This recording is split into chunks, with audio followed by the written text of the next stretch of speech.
L'exercice Baccarat est un exercice annuel.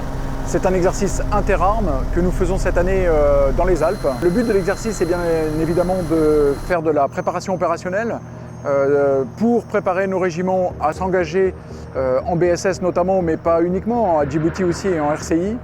Mais cette année, la particularité, c'est que nous montons en puissance avec l'objectif d'avoir un ennemi durci et d'aller vers la haute intensité. Nous avons environ 1500 hommes qui vont être déployés dans le cadre de l'exercice, principalement français, puisque avec la crise du Covid, nous n'avons que 75 Britanniques qui se sont joints à nous. Nous aurons environ 35 hélicoptères, un petit peu plus, dans cet exercice. Nous en avions une cinquantaine l'an dernier. Le nombre d'hélicoptères n'est pas ce qui est le plus important, car le terrain est très complexe.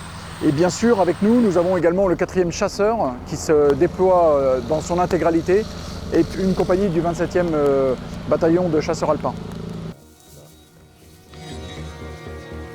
L'aérocombat, c'est tout simple, c'est l'intégration complète des moyens aéromobiles, donc des hélicoptères de combat, dans la manœuvre terrestre, entre 0 et 50 mètres sol. Donc l'aérocombat, c'est vraiment la prise en compte en permanence d'hélicoptères de combat dans le combat terrestre.